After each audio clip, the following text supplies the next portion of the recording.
Assalamualaikum warahmatullahi wabarakatuh. Selamat bertemu kembali dengan saya, Listiani Kusmawardani dari SMP Negeri 1 Ambal.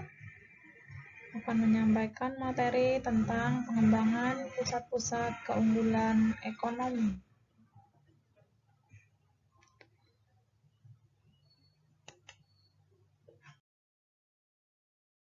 Indikator pencapaian kompetensi yang akan dicapai. 1. Mengidentifikasi pembangunan berdasarkan keunggulan masing-masing pulau di Indonesia, menjelaskan keunggulan absolut atau mutlak menurut Adam Smith beserta contohnya. Yang ketiga, menjelaskan keunggulan komparatif menurut David Ricardo beserta contohnya. Yang keempat, menjelaskan beberapa tantangan yang dihadapi dalam perdagangan internasional dalam era perdagangan bebas yang akan berdampak kurang menguntungkan bagi Indonesia. Yang kelima, menyebutkan 4 peranan PT Freeport bagi Indonesia. Yang keenam, mengidentifikasi beberapa keunggulan ekonomi Indonesia. Dan yang ketujuh, menyebutkan 4 daerah penghasil batik yang terkenal di Indonesia.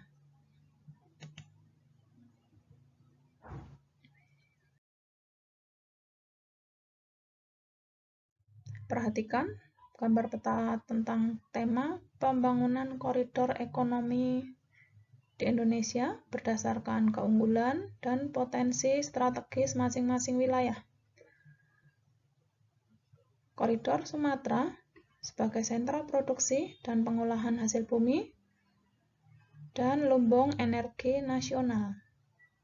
Koridor Kalimantan, pusat produksi dan pengolahan hasil tambang dan lumbung energi nasional. Koridor Jawa, pendorong industri dan jasa nasional. Koridor Bali dan Nusa Tenggara, pintu gerbang pariwisata dan pendukung pangan nasional. Koridor Sulawesi, pusat produksi dan pengolahan hasil pertanian, perkebunan, perikanan, serta pertambangan nikel nasional. Dan yang terakhir, Koridor Papua dan Kepulauan Maluku, pusat pengembangan pangan, perikanan, energi, dan pertambangan nasional.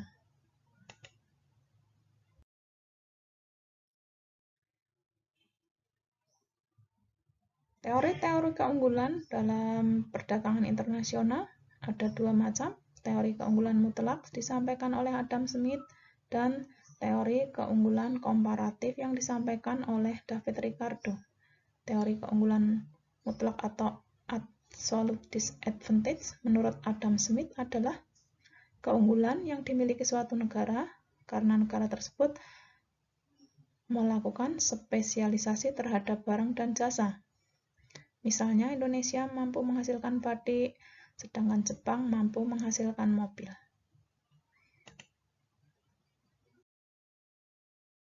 Teori keunggulan komparatif merupakan teori yang dikemukakan oleh David Ricardo, yang artinya keunggulan suatu negara atas produk yang dihasilkan dengan harga yang relatif murah dibandingkan dengan negara lain. Di sini contohkan, Indonesia mampu menghasilkan kain dengan harga 20.000 per meter, sedangkan Malaysia menghasilkan kain dengan harga 22.000 per meter. Maka keunggulan komparatif dimiliki oleh Indonesia.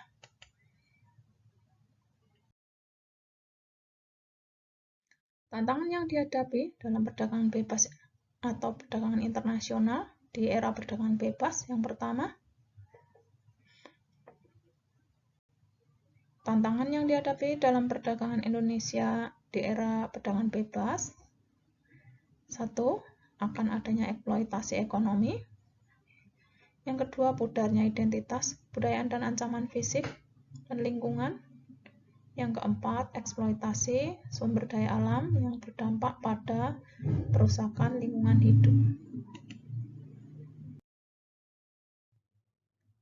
Pusat-pusat keunggulan ekonomi yang akan kita bahas nanti akan ada 3. 1. PT Freeport Indonesia, 2. Perusahaan Tambang Minyak Negara atau PTMN, dan yang ketiga, Batik Indonesia.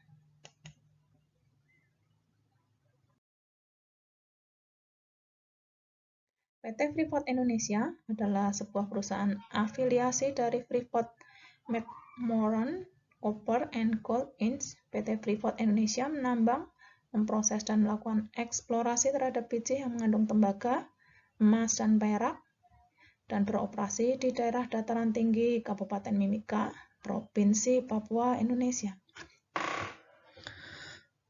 Freeport Indonesia memasarkan konsentrat yang mengandung tembaga, emas, dan perak ke seluruh penjuru dunia. Kontribusi dan peranan Freeport Indonesia bagi Indonesia: 1. Menyediakan lapangan pekerjaan bagi 24.000 orang di Indonesia. Kedua, menanam investasi lebih dari 8,5 miliar US dollar untuk membangun infrastruktur. 3. Telah membeli senilai lebih dari 11,26 miliar US dollar barang dan jasa domestik.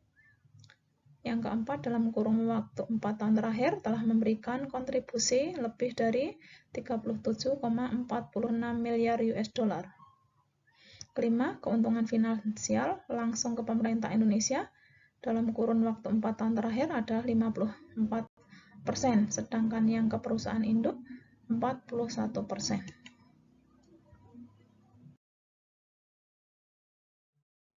Pusat keunggulan ekonomi di Indonesia yang kedua ada perusahaan tambang minyak negara. Apa itu perusahaan tambang minyak atau kilang minyak? Kilang minyak atau oil refinery adalah pabrik atau fasilitas industri yang mengolah minyak mentah menjadi produk petroleum yang bisa langsung digunakan maupun produk-produk lain yang menjadi bahan baku bagi industri petrokimia. Produk-produk utama yang dihasilkan dari kilang minyak contohnya ada bensin atau gasolin, minyak diesel, minyak tanah atau kerosin. Beberapa kilang minyak yang ada di Indonesia: 1. Ada kilang minyak Pangkalan Brandan yang terletak di Sumatera Utara dengan kapasitas 5.000 barel per hari. Kilang minyak Dumai yang terletak di Dumai dengan kapasitas 127.000 barel per hari. Kemudian kilang minyak Cilacap, Jawa Tengah, dengan kapasitas produksi 348.000 barel per hari. Kilang minyak Balikpapan di Kalimantan Timur, kapasitas produksinya 260.000 barel per hari. Kilang minyak Kasim yang dibangun di Desa Malabang, Kecamatan Seket, Kabupaten Sorong, Papua, dengan kapasitas produksi 10.000 barel per hari.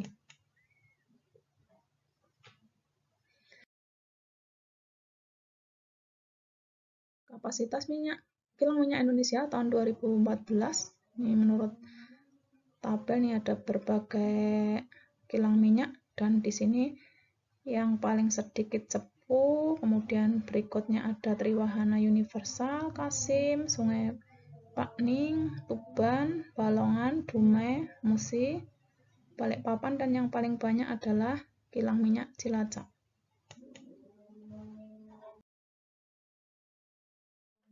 Keunggulan ekonomi yang ketiga adalah batik Indonesia. Batik merupakan salah satu hasil ekonomi kreatif yang dikembangkan Indonesia sejak dulu. Beberapa wilayah Indonesia menghasilkan kain batik yang memiliki ciri khas masing-masing, contohnya adalah Solo, Yogyakarta, Pekalongan, dan lain-lain. Mengapa batik bisa menjadi pusat keunggulan ekonomi? Batik berasal dari berbagai daerah di Indonesia dengan ciri khasnya yang berbeda-beda, memiliki corak yang beragam menurut daerah asalnya, sehingga batik pantas menjadi salah satu keunggulan bangsa, cagar budaya, dan cagar usaha yang bernilai tinggi.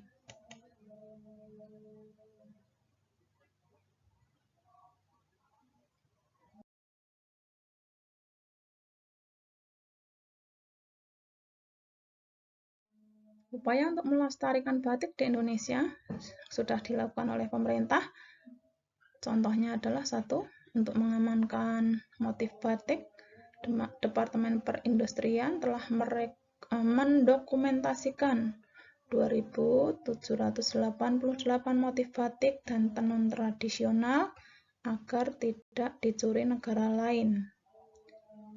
Upaya yang kedua, pemerintah juga sudah mulai mewajibkan para pegawai pemerintah dan siswa untuk memakai batik pada hari-hari tertentu.